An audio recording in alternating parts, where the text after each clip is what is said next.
Hi hello welcome back to my YouTube channel. എല്ലാവർക്കും നമസ്കാരം. എൻ്റെ ചാനൽ സബ്സ്ക്രൈബ് ചെയ്യാത്തവർ പ്ലീസ് ഒന്ന് സബ്സ്ക്രൈബ് ചെയ്ത് സപ്പോർട്ട് ചെയ്യണം. അപ്പോൾ ഇതാണ് ഞാൻ. എൻ്റെ സാരി കൊള്ളാമോ എന്നൊന്ന് കമൻറ്റ് ചെയ്യണേ. എനിക്ക് അറിയാവുന്നതുപോലെ നീറ്റായിട്ടൊക്കെ ഞാൻ ഉടുത്തിട്ടുണ്ട്. മോളുടെ ഡാൻസ് പ്രോഗ്രാമിൻ്റെ അന്ന് നമ്മളെല്ലാവരും പോയിട്ടുണ്ടായിരുന്നു. അപ്പം അവിടെ വെച്ച് എടുത്ത കുറച്ച് ഫോട്ടോസാണ്. അപ്പോൾ വൈകിട്ട് വന്നത് വിളക്കൊക്കെ കത്തിച്ചൊന്ന് പീസ്ഫുള്ളായിട്ടിരിക്കുകയാണ്. നമുക്ക് പറ്റും പോലെ ഒന്ന് ഡെക്കറേഷനൊക്കെ ചെയ്ത് വിളക്കിൻ്റെ അവിടെ വയ്ക്കുമ്പോൾ നമുക്കൊരു പീസ്ഫുള്ളാണല്ലോ, ആ ഒരു പീസ്ഫുള്ള്. അപ്പോൾ വൈകിട്ടായപ്പോഴത്തേക്ക് ഭയങ്കര മഴ എന്ന് വെച്ചാൽ ഭയങ്കര മഴയായിരുന്നു. അപ്പോൾ എന്തെങ്കിലും ചൂടോടെ ഒന്ന് കഴിച്ചാലോ എന്നുള്ളൊരു തോന്നലായിരുന്നു. പിന്നെ വിശപ്പ് അത്യാവശ്യം ഉള്ള ഒരു ഞാൻ ആയതുകൊണ്ട് പിന്നെ എനിക്ക് കുഴപ്പമില്ല. അപ്പോൾ ഞാൻ ഫ്രിഡ്ജിലോട്ട് നോക്കിയപ്പോഴത്തേക്ക് വാഴയ്ക്ക 2 എണ്ണം ഉണ്ടായിരുന്നു. അപ്പോൾ അതിനെ ജസ്റ്റ് ഒന്ന് എടുത്ത് ബജ്ജി പോലെ ഉണ്ടാക്കാം എന്നൊരു പ്ലാനിലായിരുന്നു. ബജ്ജി ഉണ്ടാക്കാനുള്ള ബാറ്റർ ഞാൻ ഓൾറെഡി മിക്സ് ചെയ്ത് വെച്ചു. ഇനി വാഴയ്ക്ക ഒന്ന് ജസ്റ്റ് ഒന്ന് ക്ലീൻ ചെയ്ത് സ്ലൈസ് ഒന്ന് കട്ടാക്കി വെക്കണം.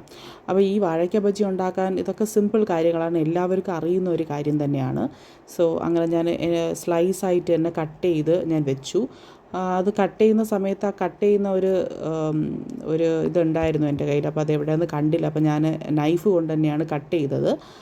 പറ്റും പോലെ ഓക്കെ ആയിട്ടുള്ളൊരു ഷേപ്പിൽ കറക്റ്റ് പെർഫെക്റ്റ് ആയിട്ട് തന്നെ വന്നിട്ടുണ്ടായിരുന്നു. അപ്പോൾ അത് പെർഫെക്റ്റായിട്ട് കഴുകി ഒന്ന് സ്ലൈസാക്കി വെച്ചു. എണ്ണ ചൂടാക്കാനായിട്ട് വെച്ചിട്ടുണ്ട്. എണ്ണ നന്നായിട്ട് ചൂടായതും നമുക്ക് സാധനങ്ങൾ ഇത് എടുക്കാനുള്ളതും പിന്നെ എടുത്ത് സെർവ് ചെയ്യാനുള്ള ചെറിയ പ്ലേറ്റ് അതൊക്കെ ഞാൻ എടുത്ത് റെഡിയാക്കി നേരത്തെ തന്നെ വെച്ചു. ബിക്കോസ് നമ്മളിത് സ്റ്റാർട്ട് ചെയ്യുമ്പോൾ നമുക്ക് ഇതൊക്കെ ഒന്ന് അടുത്തിരുന്നാൽ മാത്രമേ നമുക്ക് പെട്ടെന്ന് ചെയ്യാൻ പറ്റത്തുള്ളൂ. ഇനി വേറെ ഒന്നുമില്ല, all set ready to go. നമ്മളൊന്ന് ഡിപ്പ് ചെയ്യുക, അതിന് നന്നായിട്ടൊന്ന് കോട്ട് ചെയ്യണം. മാവിലോട്ട് നന്നായിട്ട് കോട്ട് ചെയ്തതിന് ശേഷം നേരെ എണ്ണയിലോട്ട്.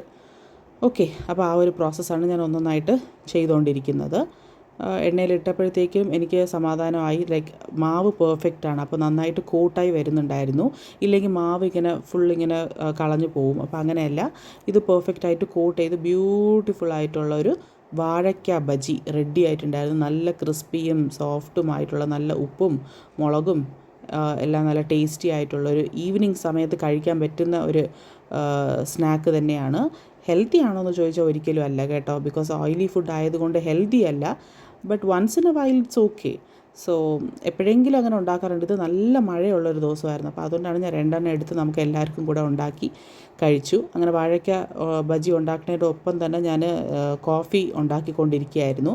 അങ്ങനെ ഒന്നൊന്നായിട്ട് കണ്ടോ ഒന്നെടുത്ത് മാറ്റി വെച്ചു ആ പ്ലേറ്റിലോട്ട്. ഇനിയിപ്പോൾ എല്ലാവർക്കും കൊടുക്കണം, ഒന്ന് സെർവ് ചെയ്യണം. ചൂടോടെ കോഫിയോ ചായയോ എന്തെങ്കിലും വെച്ച് കഴിക്കണം, പീസ്ഫുള്ളായിട്ടിരിക്കണം. അതാണ്. അപ്പോൾ എല്ലാവർക്കും കൊടുത്തതിന് ശേഷം ഞാനും ഒന്ന് ചായ കുടിച്ചു, പീസ്ഫുള്ളായിട്ടൊന്ന് ചായ കുടിച്ചു. അത് കഴിഞ്ഞിട്ട് രാത്രിത്തെ ഡിന്നറിന് വന്നിട്ട് ഇഡ്ഡലി ചട്നി സാമ്പാറാണ് അന്നത്തെ ഡിന്നർ. ഞാൻ സിമ്പിളായിട്ട് ഉണ്ടാക്കിയത്. അമ്മയ്ക്ക് കൊടുത്തു, പിന്നെ ചേട്ടനും മോൾക്കും കൊടുത്തു, ഞാനും കഴിച്ചു. അങ്ങനെ ഒരു സിമ്പിൾ ഡേ, പ്രോഗ്രാമുള്ള ഒരു സിമ്പിൾ ഡേ അങ്ങനെയാണ് പോയത്. മഴയുള്ളൊരു ദിവസമായിരുന്നു. ജോലി ചെയ്യാൻ മടിയാണെങ്കിലും നമുക്ക് ചെയ്തേ പറ്റൂ. മറ്റൊരു നല്ല വീഡിയോയിൽ കാണാം. താങ്ക്